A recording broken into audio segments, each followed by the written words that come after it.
आइए student next question करते हैं। ये है हमारा इलस्ट्रेशन नंबर 20। कहते हैं 31 मार्च 2019 को श्री राजेंद्र की जो पासबुक है उसका डेबिट बैलेंस हमें दिया हुआ है 10,000। पासबुक का डेबिट बैलेंस होता है नेगेटिव बैलेंस, तो मैंने लिख दिया overdraft as per passbook 10,000 rupees. कहते हैं हमने 8,000 रुपए के चेक्स ड्रॉ करे थे, यानी कि इशू करे थे 25 मार्च को, जिनमें से 5,000 रुपए के चेक इन कैश कराए गए अप्रैल में, यानी कि 3,000 के मार्च में ही इन कैश करा लिए गए थे।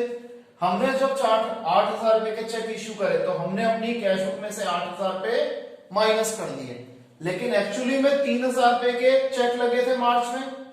मैंने 8,000 से बड़ी फिगर थी 10,000 का बैलेंस अज्यूम कर लिया। पासबुक बना रहे हैं तो पासबुक के ऊपर टिक मार दिया।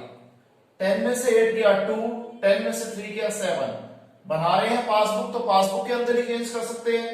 7,000 में क्या चेंज करेंगे 2,000 हो जाए, हम 5,000 रुपीज माइनस कर देंगे।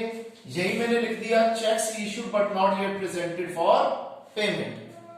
नेक्स्ट पॉइंट इसका उल्टा है कि हमने 5,000 रुपए के चेक बैंक में जमा कराए, लेकिन सिर्फ 2,200 रुपए के चेक मार्च में क्लियर हो पाए। जब हमने 5,000 रुपए के चेक जमा कराए थे तो मैंने अपनी बुक्स में 5,000 रुपए प्लस कर दिए, जबकि मार्च में जो बैंक ने चेक क्लियर करे थे वो 2,200 रुपीज के चेक क्लियर किए थे। अगेन मैंने 5,000 से बड़ी फिगर 6,000 रुपए अज्यूम कर ली थी।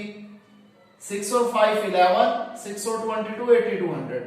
8,200 में क्या चेंज करूं कि 11,000 हो जाए, मैं इसमें 2,800 प्लस कर दूंगा, तब ये 11,000 हो जाएगा, बैलेंस रिकंसाइल हो जाएगा। तो मैंने 2,800 प्लस कर दिया और लिख दिया checks deposited but not yet clear. फिर पॉइंट नंबर 3, इसमें 2 पार्ट्स हैं। सबसे पहला है बैंक चार्जेस 25 रुपीज का, तो 25 से बड़ा बैलेंस मैंने 50 रुपए अज्यूम कर लिया। पासबुक बना रहे हैं, पासबुक में मैंने टिक मार दिया।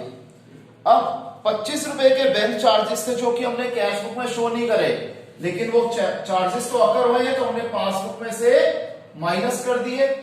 50 में से 25 गया, 25 रुपीज का बैलेंस आ गया, जबकि हमारी कैश बुक का बैलेंस तो अभी भी 50 रुपीज दिखा रहा है। हमने इसकी कोई एंट्री नहीं करी। जो बुक बना रहे होते हैं हम उसी के अंदर चेंज करते हैं। 25 में मैं 25 ऐड कर दूंगा तो ये 50 रुपीज का बैलेंस रिकंसाइल हो जाएगा, तो इसलिए मैंने 25 रुपीज को ऐड कर दिया। स्टेटमेंट लिख दी bank charges not entered in cash book. अब आगे कहते हैं कि 350 रुपए का डिविडेंड मिला था हमें इन्वेस्टमेंट के ऊपर, जो कि हमने कैश बुक में अगेन नहीं दिखाया। 350 से कुछ पड़ा, मैंने 500 रुपए का बैलेंस अज्यूम कर लिया। जब 350 रुपए की मेरे को इंटरेस्ट मिला, डिविडेंड मिला, तो वो पासबुक में तो ऐड होके बैलेंस पहुंच गया 850, जबकि हमारी कैश बुक में कोई एंट्री ही नहीं है। अब मैं 850 को 500 के साथ कैसे रिकंसाइल करूंगा, मैं उसमें से 350 सब्ट्रैक्ट कर दूंगा, तब ये बैलेंस रिकंसाइल कर जाएगा। तो मैंने 350 को माइनस साइड पे लिख दिया और लिख दिया dividend on investment not entered in cash book. फिर 10,000 रुपए का एक बिल था जिसकी हमने पेमेंट ड्यू डेट से पहले कर दी थी, यानी कि हमने रिटायरमेंट ऑफ अ बिल कर दिया था, जिसमें हमें 150 रुपए कम देने पड़े, हमें फायदा हो गया, लेकिन हमने कैश बुक में पूरा अमाउंट क्रेडिट कर दिया। कैश बुक का क्रेडिट होता है माइनस, हमने कैश बुक में से पूरे 10,000 रुपए माइनस कर दिए, जबकि एक्चुअल में 150 रुपए का हमें बेनिफिट मिला था, तो हमारे बैंक में से माइनस हुए थे 9,850 रुपए।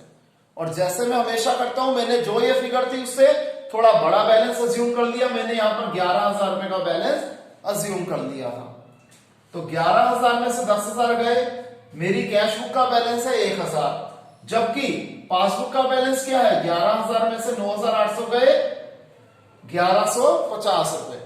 अब मैं पासबुक बना रहा हूं तो पासबुक में चेंज कर सकता हूं, बशर्ते गलती जिस मर्जी साइड पे हो, जिस मर्जी बुक की हो। तो मैं 1150 का 1000 कैसे करूंगा, ऑब्वियस सी बात है, मुझे इसे 150 रुपए सब्ट्रैक्ट करने पड़ेंगे, तब मेरा कैश बुक और पासबुक का बैलेंस रिकंसाइल करेगा। तो मैंने 150 रुपए माइनस कर दिया और लिख दिया rebate amount of bill not entered in cash book. अब माइनस साइड का टोटल मैंने कर दिया 15,500, यही पड़ा था दोनों साइड पे, ये लिख दिया बैलेंसिंग फिगर आ गई। प्लस साइड पे आपको पता है जब आंसर डायगोनल होता है राइट और लेफ्ट तो ओवरड्राफ्ट का ओवरड्राफ्ट ही रहता है और पासबुक का तो कैश बुक बनेगा ही बनेगा। तो ये हो जाएगा overdraft balance as per cash book. I hope student आपको समझ में आया होगा। अगर किसी को भी कोई भी डाउट हो तो हम लाइव क्लास में उसे कवर करेंगे। तो आज के लिए इतना ही। Take care, bye.